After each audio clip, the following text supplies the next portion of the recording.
வாக்கு திருட்டை திசை திருப்பும் வேலையை மத்திய அமைச்சர் அமித்ஷா தொடர்ந்து செய்து வருவதாக அமைச்சர் சிவசங்கர் விமர்சித்துள்ளார். அரியலூர் மாவட்டம் செந்துறை அருகே உள்ள சன்னாசிநல்லூரில் போக்குவரத்து மற்றும் மின்சாரத்துறை அமைச்சர் சிவசங்கர் செய்தியாளர்களை சந்தித்தார். அப்போது பேசிய அவர், நாட்டில் என்ன நடக்கிறது என்பதே தெரியாமல் எடப்பாடி பழனிசாமி ஆட்சி செய்ததால் தான் மக்கள் திமுகவை தேர்ந்தெடுத்ததாக கூறினார். தங்களது வாக்கு திருட்டை மறைப்பதற்காக மத்திய அமைச்சர் அமித்ஷா உள்ளிட்ட பாஜகவினர் பல்வேறு பிரச்சனைகளை பேசி திசை திருப்பி வருகின்றனர் என குற்றம் சாட்டினார்.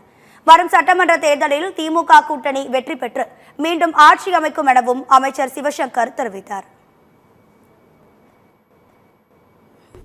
நாட்டில் என்ன நடக்குதுன்னு தெரியாம ஒரு முதலமைச்சராக அந்த எடப்பாடி இருந்தார். மக்களுடைய பிரச்சனை எதை அவருக்கு கவனத்தில் சென்றிருக்கக்கூடிய வாய்ப்பு இருக்கிறது, எதுவும் அவருடைய கவனத்திற்கு செல்லவில்லை. அதனால்தான் அவருடைய ஆட்சி மக்கள் விரோத ஆட்சியாக இருந்த காரணத்தினால்தான் அவர்களை அகற்றிவிட்டு திராவிட முன்னேற்ற ஆட்சியை மக்கள் அமைத்தார்கள்.